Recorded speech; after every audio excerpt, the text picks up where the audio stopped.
Esse aqui é o nosso, digamos, é um mini curso, na verdade, que eu vou fazer para vocês aqui. Ele vai ter mais alguns capítulos e, claro que o fundamento dele é para que a gente caia lá no Carnaval de Veneza, que é o Carnaval dos Vênetos, mas também já pegando, obviamente, o mote, né, do Carnaval. Nós estamos aí já precedendo o Carnaval, na verdade, e a gente decidiu, né, fazer essa série realmente para explorar como funciona essa questão do carnaval, se o carnaval que temos hoje, ele realmente representa alguma coisa do que foi o carnaval, e aí nós vamos ver quem de fato inventou o carnaval, e é óbvio que essa foi uma sugestão aí de um dos ex-alunos do curso de Língua Vêneta e efetivamente inscrito do canal Lenguamare. Primeiro ele foi um inscrito, depois foi aluno.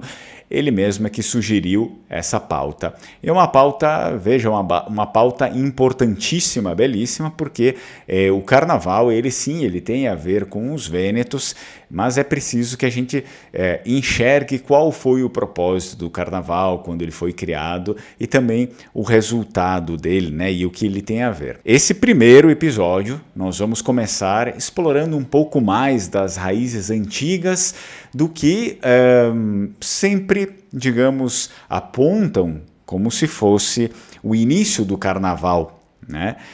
Apesar do carnaval ser talvez uma outra coisa, né? Não ser efetivamente aquilo que se fazia uma vez, mas sim o início de algumas festividades aí no tempo antigo que muitos autores ligam ao carnaval. Antes disso, certamente te peço para curtir o vídeo, para se inscrever no canal e apertar aí o sininho das notificações.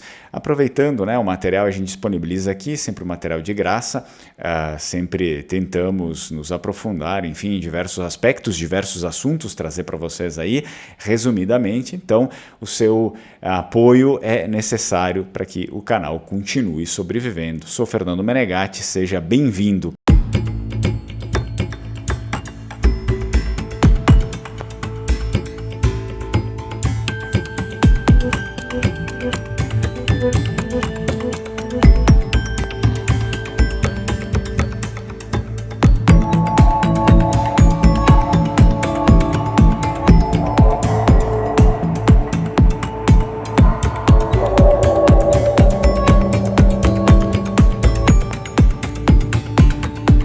No primeiro episódio, nós vamos falar exatamente sobre uma festa cultural itálica que sempre é muito ligada, na verdade, exclusivamente, quase que exclusivamente, é a única festa que ganha esses créditos na antiguidade por diversos autores, né, por ter sido talvez a primeira festa de carnaval. E a gente vai desmistificar algumas coisas dela aqui e vamos ver se realmente ela pode ser, né, se ela realmente poderia ser chamada de um carnaval primitivo. Então, esse episódio a gente vai falar das Saturnálias romanas. Saturnálias romanas era uma festividade, para quem não sabe, né, uma festividade lá na Roma Antiga, porém a gente vai ver aqui nesse episódio que ela começa antes da Roma Antiga, antes mesmo do surgimento de Roma, e foi criada, na verdade, por um pequeno núcleo itálico. Esse pequeno núcleo itálico, ele tinha aí como caráter original, né, especialmente ser agrícola. Então, a gente já consegue ver que essas festas aqui das Saturnálias eram totalmente, né, voltadas para essa característica do agrícola, da agricultura.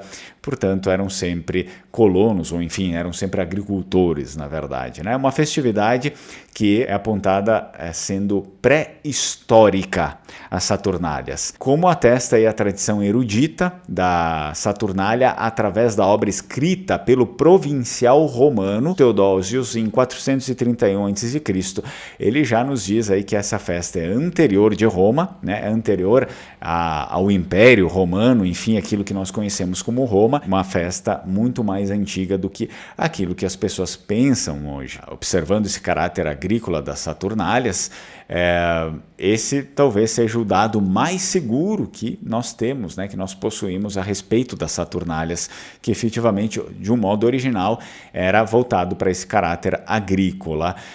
A gente pode resgatar por meio disso, né, já através, digamos, da sua posição no próprio calendário romano.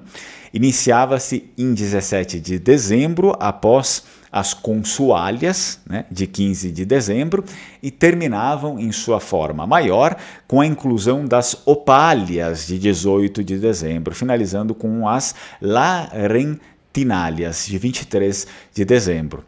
Então todas são festas, todas as aqui, né, são festas de caráter agrícola ou patriarcal, ou seja, do chefe da família, né, que era aquele que liderava também, entre outras coisas, as festas, também os ritos cerimoniais. E, portanto, ligadas ao ciclo da semeadura, né, era chamado, digamos, de um modo um pouco mais vulgar, como sementive feriae, ou seja, as férias da semeadura. Portanto, a gente precisa entender que o caráter original, né, era voltado para esse aspecto da agricultura, era uma festa do agricultor. Como nós temos hoje, né, muitas festas de agricultores, principalmente aqui nas regiões colonizadas por vênetos, nós ainda temos bastante festas voltadas em homenagem ao agricultor, e não deixava de ser algo mais ou menos nesse aspecto aqui, tá bom? Portanto, trata-se também as Saturnálias aí, festividades do mesmo caráter agrícola e assim de origem extremamente rural, uma festividade que era feita assim para eles celebrarem no núcleo familiar dentro de pequenas fazendas. Então, ao entorno do núcleo patriarcal, nos grandes latifúndios e nas aglomerações urbanas. Isso acabava acontecendo, como afirma um dos outros autores, que é o Lucius Accius, poeta trágico latino que morreu em 86 d.C. As Saturnálias eram festas agrícolas, como várias outras festas que aconteciam nesse período e que eram celebradas originalmente no seio da família, em pequenas fazendas, né, ou também nos grandes latifúndios, enfim, por mais pessoas, e no meio urbano com uma certa especificidade que a gente já vai ver. Todos reunidos à mesa, essa aqui é uma descrição, né, uma descrição do próprio Lucius Accius, que é o poeta trágico latino, lá que morre em 86 d.C., ele diz: todos reunidos à mesa, patrões e servos, para festejar o retorno do sol nas plantações e o deus itálico Saturno. Isso significa, então, que a Saturnália originalmente não era uma festa pública, tá bom? Não era uma festa pública, isso aqui vem se tornar posteriormente uma festa pública, era uma comemoração privada no seio da família, como a gente já disse, e que mantinha por preceito, obviamente, o respeito fraternal entre os participantes dessa confraternização.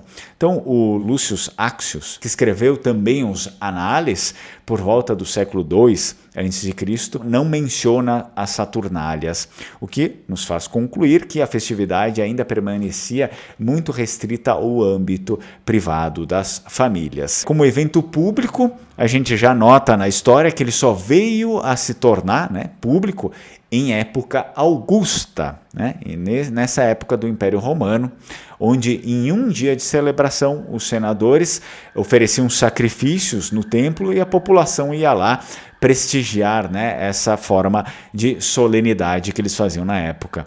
Então, em hipótese alguma, se destaca aqui que havia a utilização, por exemplo, de máscaras ou de fantasias. Isso aqui tudo a gente consegue ver também por meio de um estudo que foi difundido pelo próprio Giorgio Brugnoli em sua pesquisa folclórica. Isso aqui é o nome da pesquisa dele, a pesquisa folclórica. Ele, se vocês forem pegar o arquivo documento, ele não encontra nenhuma equivalência plena entre as Saturnálias e o Carnaval. Portanto, o que realmente deu origem ao carnaval que nós temos hoje, do jeito que ele é.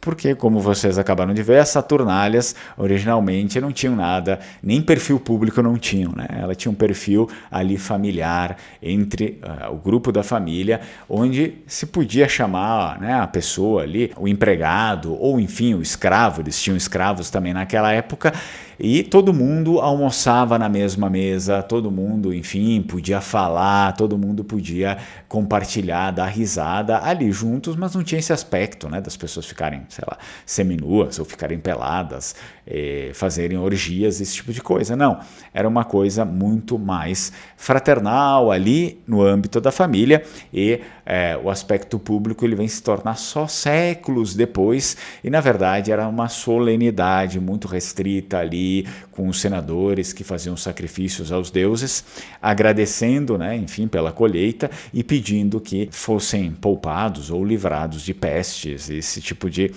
conjuntura que pega o meio da agricultura, e as pessoas iam lá, enfim, para também prestarem suas homenagens. Bom, esse aqui foi o primeiro episódio. No próximo episódio a gente também vai ver como isso funciona depois com o catolicismo, né, que é importante depois com a igreja, com o cristianismo, como isso se dá, né? Será que o carnaval, então, como nós conhecemos, ele surge a partir disso, com o cristianismo, ou não? Bom, ficamos por aqui no nosso episódio, acabamos de falar sobre a Saturnália. Se vocês tiverem dúvidas, comentem aqui, se tiverem algo para agregar também, e a gente se enxerga e se vê no próximo vídeo. Tchau, tchau, Strucon.